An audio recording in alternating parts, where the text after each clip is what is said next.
Maka ini diantara dalil yang ditulis oleh Al-Imam An-Nawawi, bahwa dari hadis inilah termasuk dalil yang menyatakan bahwa selepas selesai sholat itu sunnah untuk berzikir dan berdoa.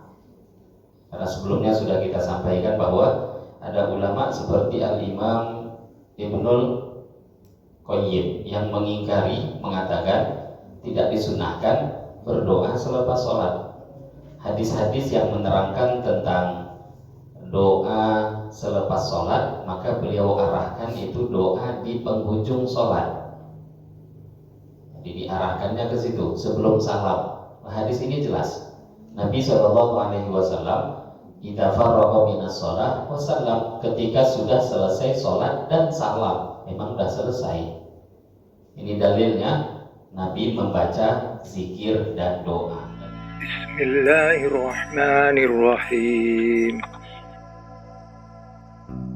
Melanjutkan kajian kitab Al-Adhkar An-Nawawiyah. Pagi ini kita lanjutkan dengan Babul Adhkar Ba'da Shalah, bab menerangkan tentang zikir-zikir yang dibaca selepas selesai daripada sholat. Yang secara khusus tentu yang dimaksud sholat 5 waktu. Zikir-zikir doa yang dibaca selepas selesai sholat fardu 5 waktu. Kita akan lanjutkan. Ruwaina. Bismillahirrahmanirrahim. Qala al-musannif rahimahullahu ta'ala, nafa'anallahu bihi wa bi'ulumihi fid dharain. Wa bi sanadin al-muttasil ila Imam An-Nawawi. Qala ruwaina fi sahihayil Bukhari wa Muslim. Wa ruwaina, dan kami telah meriwayatkan fi sahihayil Bukhari, di dalam 2 kitab sahih, Al-Bukhari wa Muslim, yaitu kitab Bukhari Muslim. Anil Mughirah bin Syu'bah, daripada Al-Mughirah ibnu Syu'bah radhiyallahu ta'ala anhu, anna Rasulullah, sesungguhnya Rasulullah sallallahu alaihi wasallam, karena adanya Nabi idza faragha, ketika Nabi telah selesai minas sholati, daripada sholat. Bisa maknanya sholat fardu ataupun sunnah, tapi dari zahirnya hadis tentu kita bisa lihatnya sholat yang dimaksud sholat fardu, walaupun secara umum bisa untuk fardu ataupun sunnah. Nabi SAW,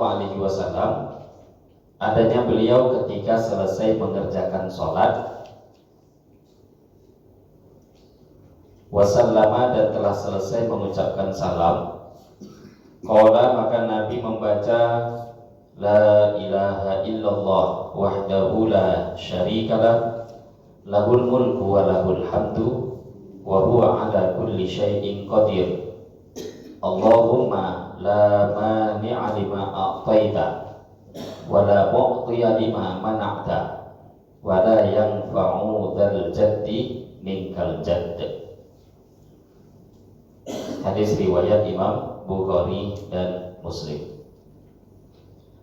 La ilaha illallah, la ilaha, tidak ada Tuhan yang hak disembah, illallahu, kecuali Allah, wahdahu, hanya Allah saja, la syarika, tidak ada sekutu lahu bagi Allah, lahu, hanya bagi Allah, al-mulku, seluruh kerajaan, walahu, dan hanya bagi Allah, alhamdu, segala pujian, wa huwa, dan Allah, dan Dia, ala kulli syai'in, atas segala sesuatu, qadirun, maha berkuasa.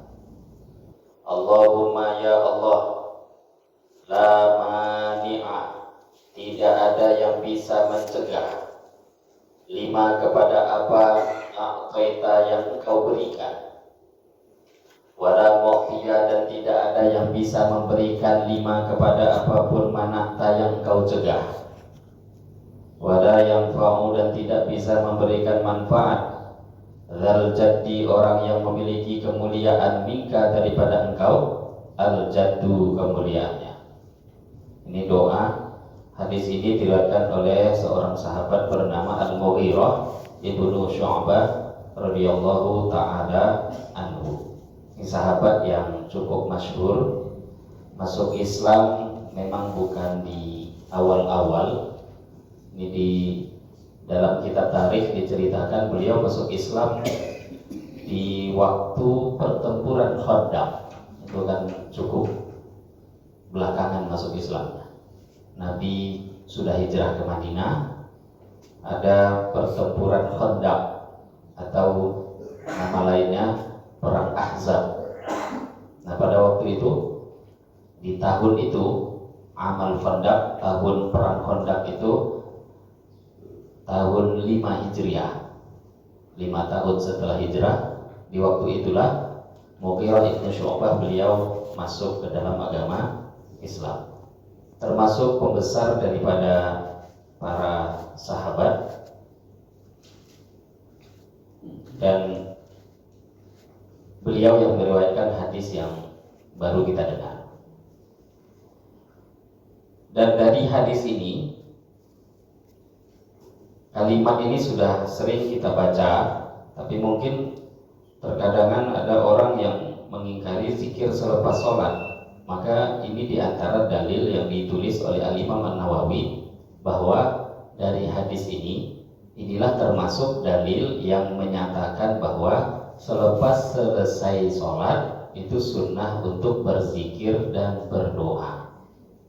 Karena sebelumnya sudah kita sampaikan bahwa ada ulama seperti Al-Imam Ibnul Qayyim yang mengingkari, mengatakan tidak disunahkan berdoa selepas sholat. Hadis-hadis yang menerangkan tentang doa selepas sholat, maka beliau arahkan itu doa di penghujung sholat. Jadi diarahkannya ke situ sebelum salam. Hadis ini jelas. Nabi SAW idza faragha minas shalah wasallam, ketika sudah selesai sholat dan salam, memang sudah selesai. Ini dalilnya Nabi membaca zikir dan doa. Lah di antara zikir doanya la ilaha illallah wahdahu la syarikalah lahul mulku wa lahul hamdu wa huwa ala kulli syai'in qadir. Allahumma la mani'a lima a'taita wa la mu'tiya lima mana'ta wa la yanfa'u dzal jaddi minkal jadd. Satu persatu kita bahas dari kalimat ini. Di antaranya kalimat ini dalam beberapa riwayat, di antaranya dalam riwayat Imam Al-Bukhari dan juga dalam riwayat Imam Nasa'i, yaqulu hadza tahlil wahdah thalatha marrat. Dalam riwayat Bukhari, Muslim, riwayat lain, ini kalimat tahlil itu dibaca 3 kali. Nah, jadi memang hadis itu banyak, maka kita nggak bisa menyalahkan orang. Ini yang pertama. Yang kedua, kita pun jangan kebingungan. Kadang kita dengar entah itu ustadz, imam, kadang zikirnya cuma sekali, yang mungkin menggunakan zahir hadis yang baru kita dengar. Ada yang baca la ilaha illallah wahdahu la syarikalah sampai akhir. Itu yang dia baca 3 kali. Ya memang ada hadisnya juga. Riwayat Imam Nasa'i, Imam Bukhari yang lain itu diterangkan sampai 3 kali. Bahkan ada juga ulama seperti Al-Qalqalsandi rahimahullah ta'ala, beliau mengatakan bahkan bukan hanya tahlil yang la ilaha illallah wahdahu la syarikalah sampai lahul mulku wa lahul hamdu, bukan itu saja, tapi sampai doa itu tadi Allahumma la mani'a, satu paket itu dibaca 3 kali. Dan ada beberapa teks yang berbeda, ada yang tambahan yuhyi wa yumit, itu pun juga ada riwayatnya. Maka yang kita dengar ini salah satu riwayat dari kitab Bukhari dan Muslim. Kemudian yang kedua, dari hadis yang kita dengar tadi, terutama selepas doa tahlil, selepas wa huwa ala kulli syai'in qadir, itu ada doa Allahumma la mani'a lima a'taita. Dari kalimat ini ada zikir atau bacaan yang masyhur, bahkan mungkin kebanyakan di antara kita membacanya, tapi dalam riwayat yang baru kita baca nggak ada. Nah biasanya atau yang sering kita dengar, Allahumma la mani'a lima a'taita wala mu'tiya lima mana'ta. Ada tambahan lagi, wala radda lima qataita. Dan ada ya tambahan seperti itu. Dalam riwayat ini tidak ada, tapi Al-Imam Ibnu Hajar Al-Asqalani beliau nukil riwayat-riwayat lain. Jadi bukan berarti tak ada dalam riwayat yang baru kita dengar kemudian kita langsung katakan tidak ada, enggak. Itu salah satu riwayat. Tapi tak dipungkiri Bapak Ibu, ini ditulis oleh Al-Imam An-Nawawi di pembahasan kita yang pertama pagi ini, karena memang ini kekuatan derajat kesohihannya memang paling tinggi, Bukhari Muslim. Maka kalau yang ingin meringkas doa hanya Allahumma la mani'a lima a'taita wala mu'tiya lima mana'ta wala yanfa'u dzal jaddi minkal jadd tanpa tambahan, yaitu sunnah. Bahkan ini tadi derajatnya Bukhari Muslim. Tapi yang menambahkan ada beberapa yang masyhur di kalangan kita, maka itu tak ada masalah. Hadis yang juga dalam riwayat lain dinukil dalam kitab lain oleh Imam Ibnu Hajar, ada riwayat Al-Mughirah Ibnu Syu'bah juga yang meriwayatkan hadis. Beliau mengatakan, aku mendengar Rasulullah SAW berdoa, Allahumma la mani'a lima a'taita wa la radda lima qadaita wa la yanfa'u dzal jaddi minkal jadd. Jadi tambahan wa la radda lima qadaita ada dalam riwayat lainnya. Ya sama dengan pembahasan doa-doa sebelumnya. Bahkan Al-Hafidz Ibnu Hajar Al-Asqalani beliau mengatakan wa sami'tu syekhuna yaqul hadza haditsun sahih. Tambahan-tambahan ini pun juga sebagian ulama menilainya sahih. Hadis ini sahih. Nah, kalau mengatakan ada yang mengatakan dhaif, itu penilaian dia. Ibnu Hajar Al-Asqalani menukil berkata guru kami bahwa hadis ini tambahan ini pun juga sahih. Rawi-rawi yang meriwayatkannya adalah thiqah. Jadi mau ditambah silahkan. Mau dalam batasan hadis riwayat Bukhari Muslim saja itu pun sunnah. Yang tak betul itu yang mengingkari tapi tak pakai dalil, atau dia mengklaim hanya dia yang benar, selain saya enggak sahih. Nah, sahih enggak sahih itu ikhtilaf. Bahkan tak sahih sekalipun, kalaupun dhaif itu dalam bab doa dan dalam bahagian untuk fadhailul a'mal sering kita dengar bahwa tidak ada masalah mengamalkan hadis dhaif dalam bab fadhailul a'mal. Kemudian Bapak Ibu yang dimuliakan Allah, karena kalimat ini sering kita baca, maka tadi kita sudah dengarkan terjemahannya per lafaz.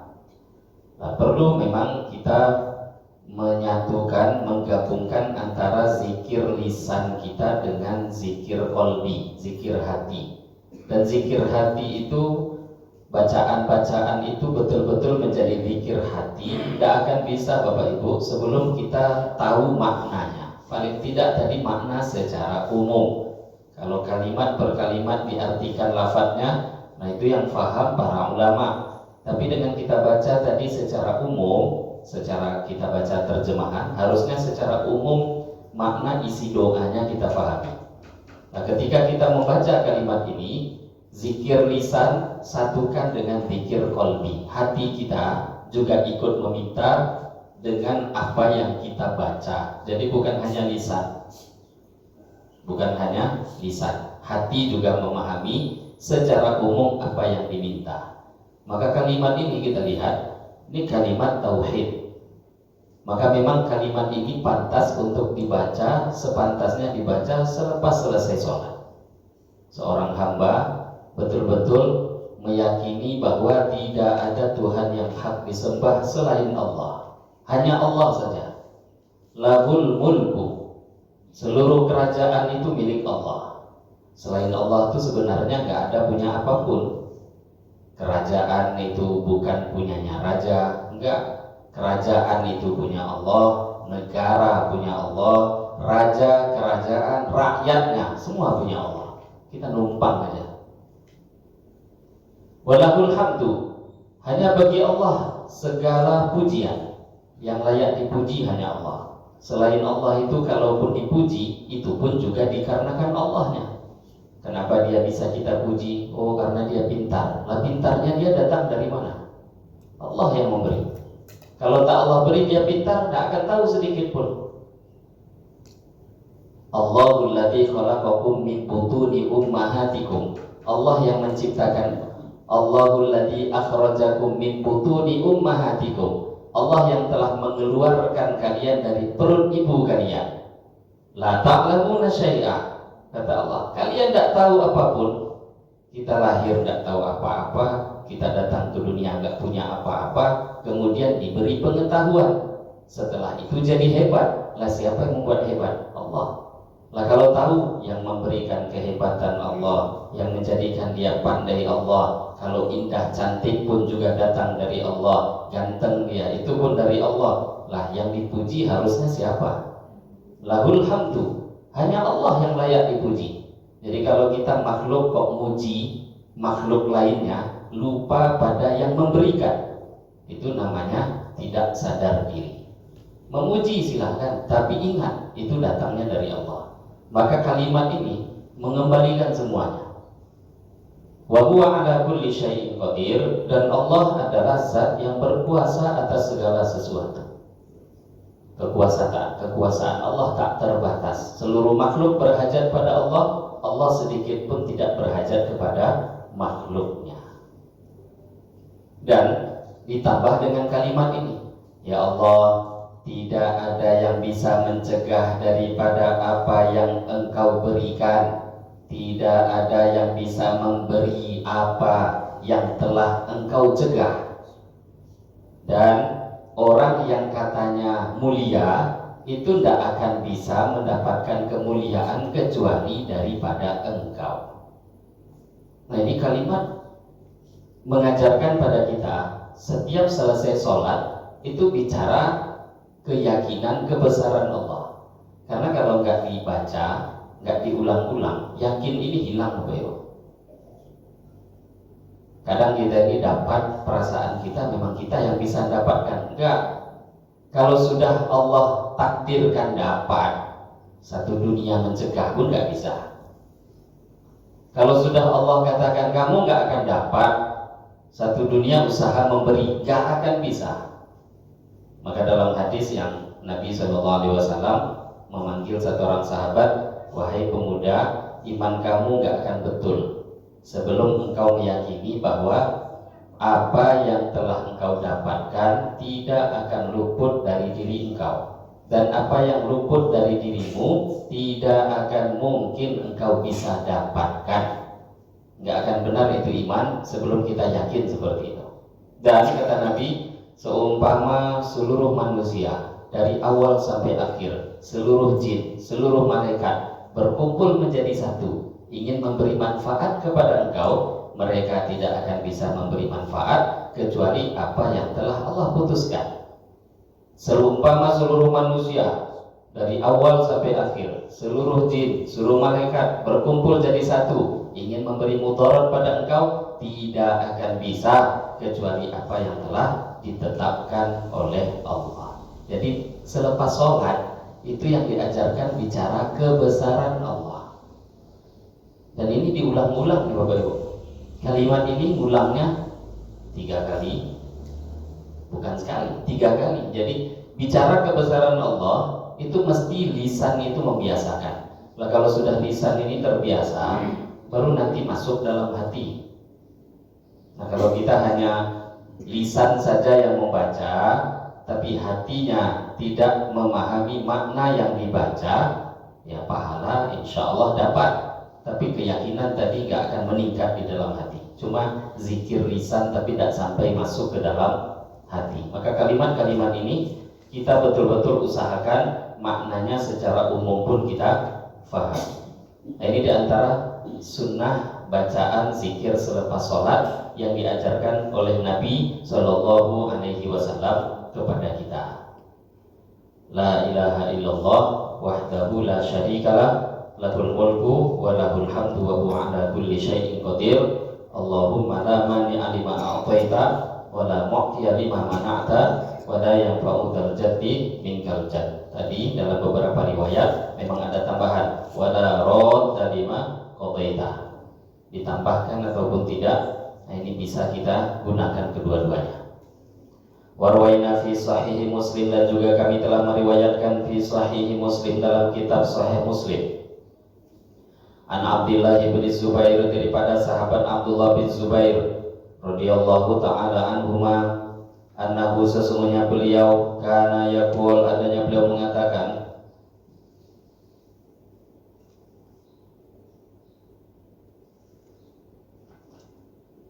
annahu, sesungguhnya beliau, karena adanya beliau, yaqulu, membaca, dubura kulli sholatin, setiap selesai daripada sholat, hina yusallim, ketika beliau telah salam.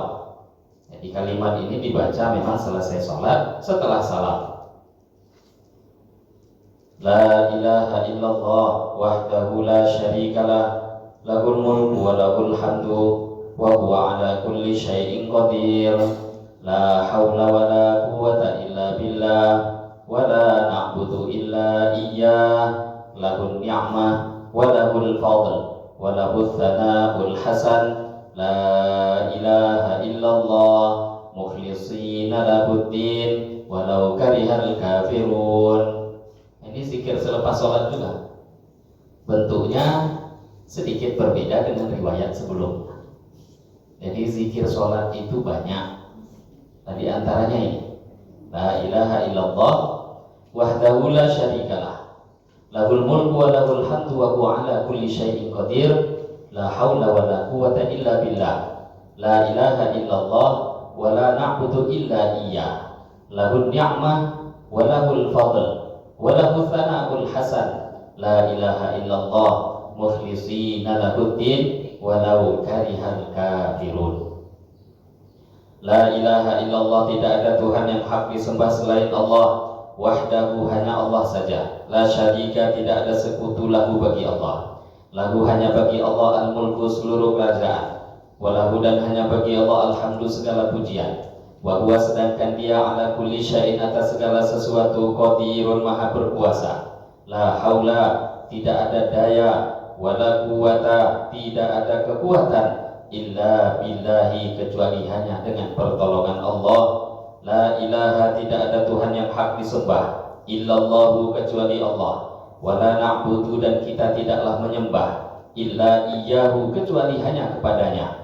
Lahu, hanya bagi Allah, an-ni'matu, segala nikmat. Walahu, dan hanya bagi Allah, al-fadlu, semua anugerah. Walahu, dan hanya bagi Allah, as-sana'u, pujian, al-hasanu, yang baik. La ilaha, tidak ada Tuhan yang hak disembah, illallahu, kecuali Allah. Mukhlishina lahuddin, mengikhlaskan agama hanya untuk Allah. Walau kariha, walaupun tidak suka, al-kafiruna, orang-orang kafir yang ingkar kepada Allah. Qala, berkata Ibnu Zubair, wa kana Rasulullah sallallahu alaihi wasallam, adanya Nabi sallallahu alaihi wasallam, yuhallilu bihinna dubura kulli sholatin, Nabi membaca tahlil kalimat itu tadi, dubura kulli sholatin, setiap selesai sholat.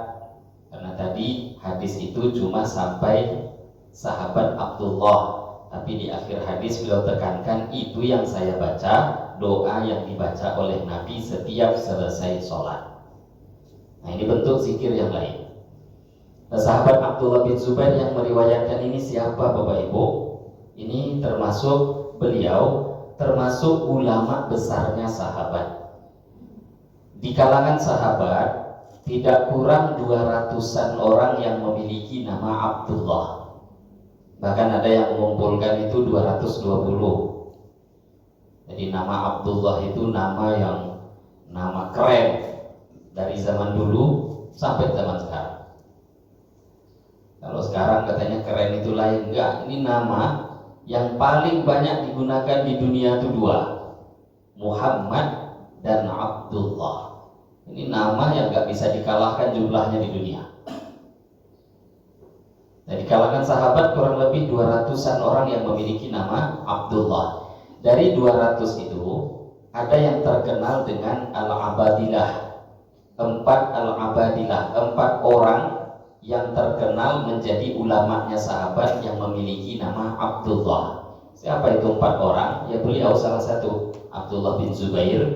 Di antaranya lagi Abdullah bin Amr bin Al-As. Di antaranya lagi Abdullah bin Abbas. Yang terakhir yang keempat Abdullah bin Umar. Ustadz, kami sering dengar nama sahabat Abdullah bin Mas'ud. Kenapa nggak masuk?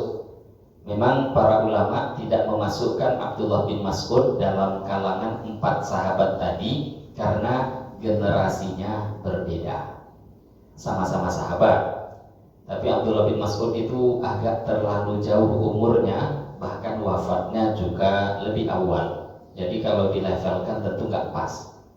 Nah ini yang lain, ini yang 4 seumuran, umurnya panjang, tabi'in banyak mengambil faedah dari mereka setelahnya. Berbeda dengan sahabat Abdullah bin Mas'ud, masuk Islam sudah dari awal, umur pun juga tidak sepantar dengan 4 sahabat yang tadi kita sebutkan. Maka beliau tidak dimasukkan dalam kelompok 4 sahabat muda. Nah, memang umurnya lebih tua. Kemudian sedikit kita mengenal tentang sahabat ini, Bapak Ibu. Beliau adalah Abdullah bin Zubair ini yang pertama kali terlahir di Madinah semenjak Nabi dan sahabat hijrah ke Madinah. Jadi waktu itu kita ketahui ketika Nabi baru hijrah ke Madinah, orang-orang Yahudi mereka menyebarkan kabar, dan memang mereka memberitahu bahwa kami telah menyihir orang-orang Islam sehingga gak akan mungkin daripada orang-orang muhajirin yang datang ke Madinah ini tak akan ada yang hamil dan bisa melahirkan anak. Akhirnya mulai kebingungan waktu itu, sehingga terpatahkanlah sihir mereka dengan terlahirnya Abdullah bin Zubair yang meriwayatkan hadis ini. Nah ketika lahir itu langsung dibawa pada Nabi, digendong, dan langsung Nabi yang mentahnik beliau. Kata ini Abdullah bin Zubair, kita kenal Zubair itu siapa? Ayah beliau, Zubair ibnul Awwam. Nah itulah ayahnya. Memiliki ibu Hafsah. Bukan Hafsah, putri daripada Sayyidina Abu Bakar. Jadi Abdullah bin Zubair ini adalah cucu Sayyidina Abu Bakar Siddiq radhiyallahu ta'ala anhu. Ayahnya Zubair ibnul Awwam. Nah, ini memang orang-orang hebat, dari ayah, dari ibu, ya, orang-orang hebat. Kemudian beliau di waktu Muawiyah wafat itu berkumpullah beberapa umat Islam baik di Mekah, di Madinah dan sekitarnya, berkumpul untuk membaiat beliau menjadi khalifah.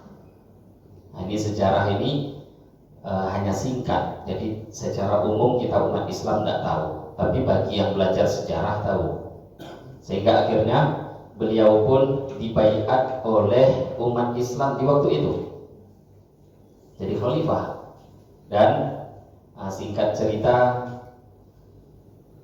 dianggap sebagai pemberontak di zaman Abdul Malik bin Marwan, yang diangkat gubernur waktu itu bernama Hajjaj bin Yusuf At-Thaqafi untuk menggempur Abdullah bin Zubair sampai akhirnya beliau mati syahid. Dan ini termasuk zaman fitnah Islam juga.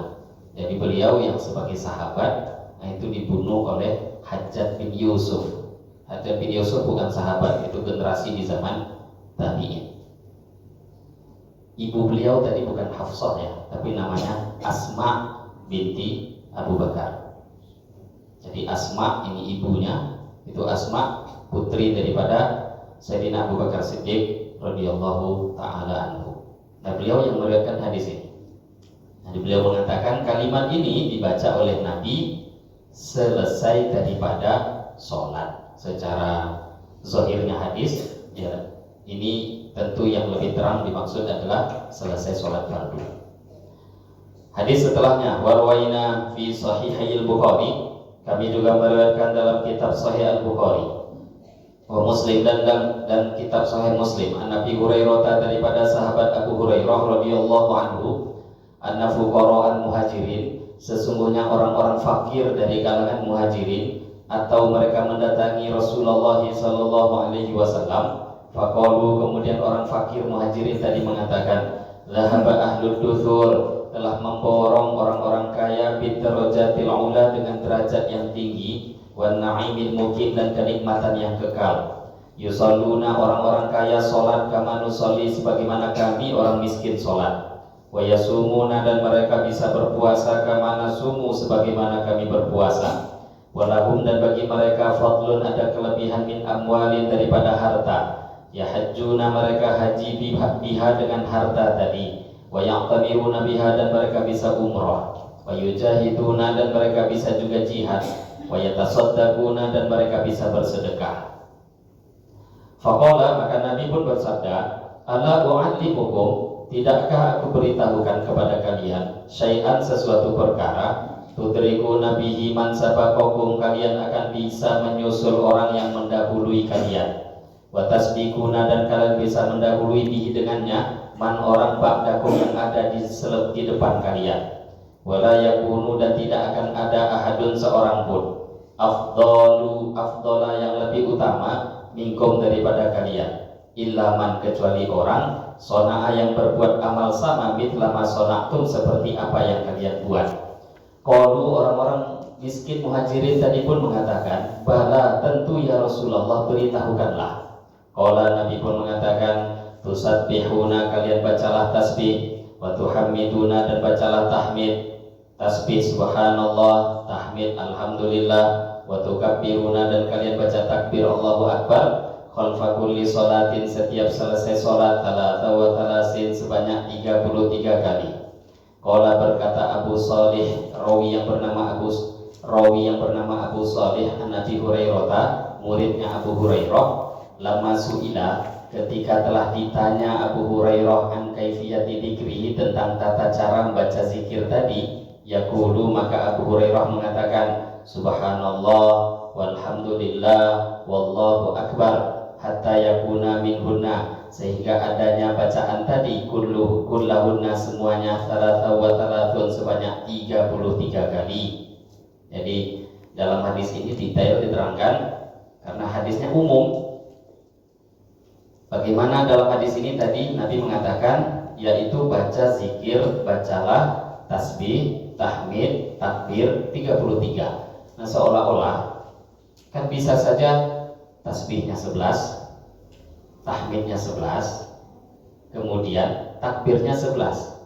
Kan bisa saja begitu, dan tata cara lain. Maka rawi, muridnya sahabat Abu Hurairah yang bernama Abu Shalih, datang ke gurunya, balik lagi tanya, cara baca zikirnya bagaimana? Maka kata Abu Hurairah, caranya baca begini, subhanallah walhamdulillah wallahu akbar, subhanallah walhamdulillah wallahu akbar. Baca kalimat itu 33 kali.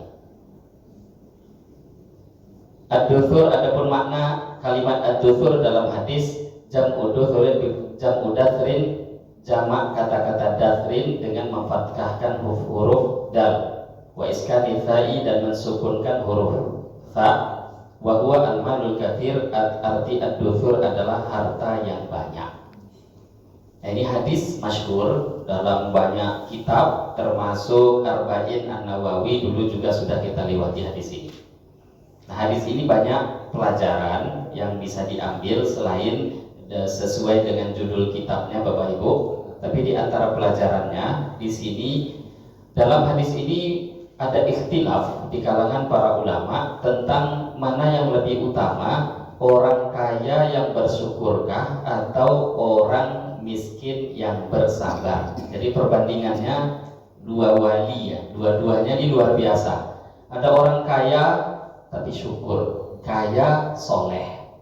Atau yang kedua, miskin sabar, dia miskin soleh juga. Nah, dari dua ini mana yang lebih utama? Ini dua-duanya hebat. Maka ulama berbeda pendapat.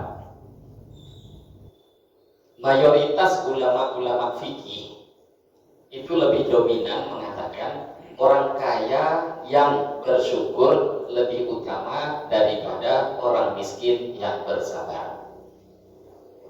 Tapi ulama-ulama mutasawwifin, ulama-ulama ahli tasawuf yang memang pembahasannya itu pembenahan hati, pembenahan akhlak, itu lebih dominan. Mereka mengatakan bahwa yang lebih utama itu orang Islam yang miskin dan sabar. Ini ikhtilaf. Yang sebenarnya wa fi kullin khair, kita tahu kedua-duanya ini tingkatan tinggi derajatnya di sisi Allah. Tapi mana-mana pun lah dari hadis ini diantara dalilnya para ulama yang mengatakan orang kaya yang bersyukur itu lebih utama daripada orang miskin yang bersabar. Nah, ini dalilnya diantaranya.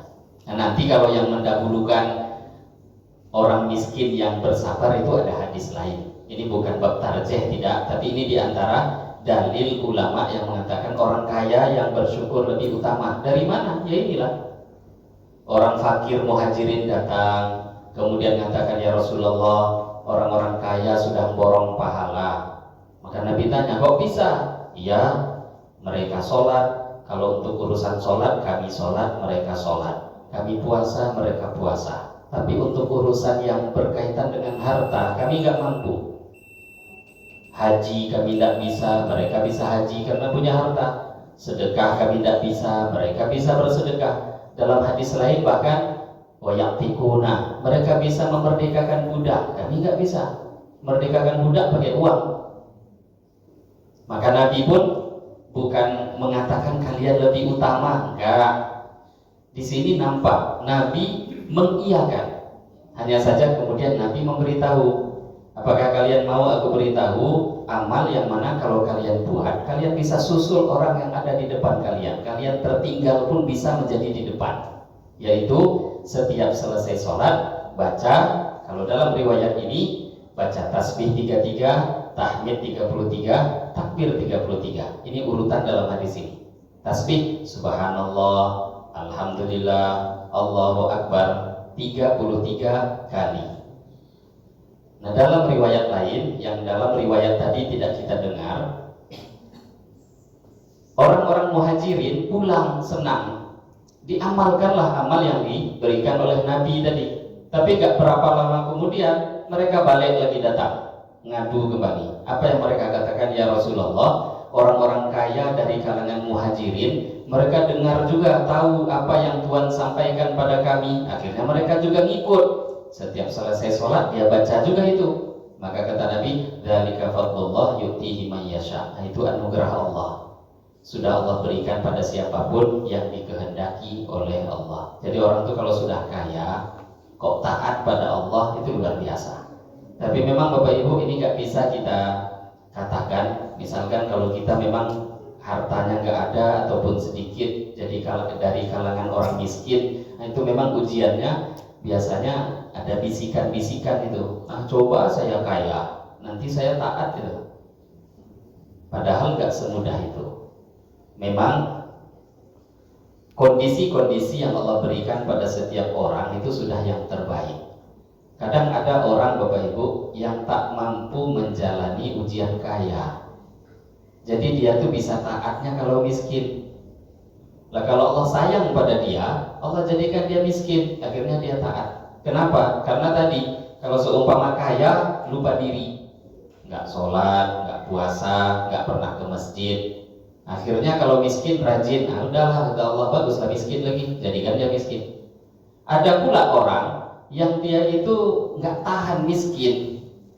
Kalau miskin malah nggak bisa sholat. Akhirnya Allah buat dia kaya. Kalau kaya rajin dia. Nah, itulah yang terbaik untuk dia. Nah, ini nggak bisa kita mengambil melihat dari satu sudut pandang saja. Enggak. Memang kondisi apapun itu sebenarnya yang terbaik. Yang terpenting adalah dalam kondisi itu taatlah pada Allah, maka engkau adalah orang yang terbaik. Kaya taat, bagus. Miskin taat, luar biasa. Bahkan dalam beberapa riwayat, orang miskin itu masuk ke dalam surga 500 tahun lebih dahulu daripada orang-orang kaya. Dalam riwayat lain, setengah hari. Wah, bedanya setengah hari dengan 500 tahun. Satu harinya di akhirat itu 1000 tahun di dunia. Nah, kalau orang kaya dia tertahan, orang miskin masuk duluan. Tapi ini pun juga dijawab oleh para ulama yang mengatakan itu bukan berarti menunjukkan rendahnya derajat orang kaya di akhirat, enggak juga. Karena memang orang kaya di check in dulu barangnya. Yang namanya banyak barang. Sampai sekarang kalau kita naik pesawat kan begitu Bapak Ibu. Naik pesawat itu kalau kita tanpa barang, itu duluan itu. Macam kita pergi di dalam negeri, luar negeri, apalagi pesawatnya Air Asia, nampak tidak ada barang, jalur khusus malah. Yang banyak barang, walaupun itu pesawat barang kabin sekalipun, itu check in dulu, antri, agak serati orang juga. Yang ini kosong sendiri. Kenapa? Ya nggak ada yang perlu diperiksa, lanjutlah. Tapi yang duluan tadi duduk kan sesuai bangku, nomor bangku paling belakang, ya duduk belakang. Jadi masuk surganya duluan, tapi derajat tingkatannya tadi balik pada amalnya. Ya tadi kalau orang kaya dia soleh, ternyata bangkunya VIP paling depan pula, ya paling depan masuk surga. Jadi tetap Allah berikan sesuai dengan apa yang dia buat. Allah dengan anugerahnya memberikan derajat dengan pengorbanan yang buat di dunia. Nah ini diantara dalilnya tadi ulama yang lebih mendahulukan orang kaya itu lebih utama dibanding orang miskin yang bersabar. Tapi kedua-duanya itu lebih memang derajat yang tinggi. Bapak Ibu, dalam hadis ini di kedepannya akan ada beberapa riwayat yang mirip tentang tasbih subhanallah, alhamdulillah, Allahu akbar. Ini salah satunya. Ini salah satu. Jadi tata cara berzikir ini terutama kalimat tasbih, tahmid, takbir itu riwayatnya terlalu banyak. Ada yang terkadang beberapa riwayat itu lebih mendahulukan takbir dulu. Jadi Allahu akbar dulu, subhanallah, baru alhamdulillah. Bahkan dalam beberapa riwayat ada zikir itu memang cuma 11, subhanallah 11 kali, alhamdulillah 11 kali, Allahu akbar 11 kali. Nanti di depan ada riwayatnya 33 subhanallah, alhamdulillah 33, Allahu akbar 33. Hadisnya sahih.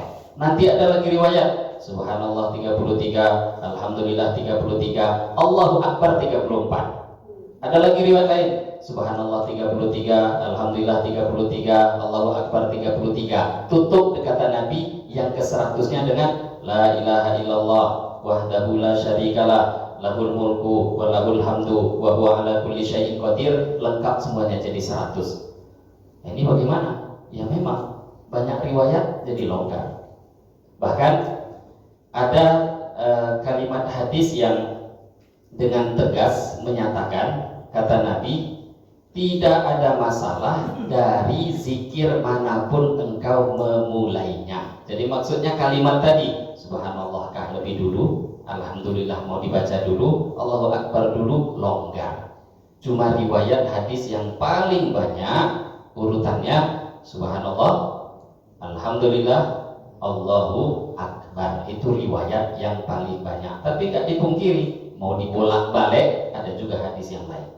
Dan hanya saja di sini para ulama menggabungkan kondisi-kondisi ini mengajarkan kepada kita seolah-olah Nabi Shallallahu Alaihi Wasallam itu mau memberitahu kita, engkau sesibuk apapun maka tetaplah berzikir selepas selesai sholat. Oh, tidak bisa yang panjang. Kadang dalam satu riwayat ada subhanallah 100, alhamdulillah 100, Allahu akbar 100. Anda bisa yang itu 33 lah, 33 takbir, 33 tahmid, 33 tasbih. Enggak sempat 33, 11 lah. Jadi jangan misalkan kita nggak mampu yang paling maksimal banyak tadi, kemudian betul-betul kita tinggalkan. Enggak, ambillah walaupun amal yang paling sedikit. Nah jadi karena adanya kelonggaran-kelonggaran itu, sesuaikan dengan kondisi kita, tetaplah luangkan waktu selepas selesai sholat untuk berzikir kepada Allah Subhanahu wa Ta'ala. Nah, ini diantara beberapa hadis Bapak Ibu yang menerangkan tentang pembahasan kalimat-kalimat zikir selepas sholat.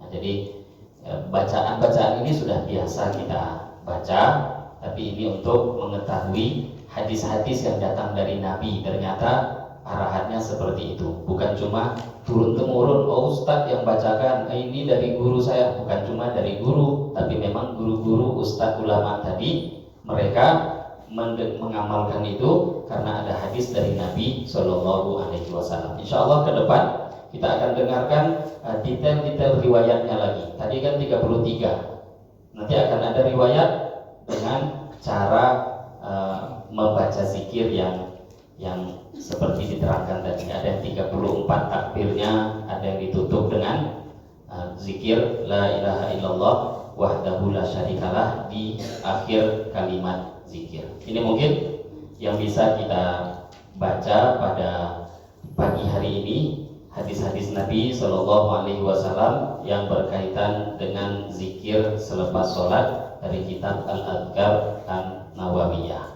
Semoga dari hadis-hadis yang kita dengar bisa kita ambil faedah, kita niat amalkan Bapak Ibu, dan dakwahkan, sampaikan pada saudara-saudara Islam kita lainnya. Sebelum kita tutup, mungkin ada pertanyaan, diskusi tanya jawab. Kalau ada yang mau bertanya, dipersilakan.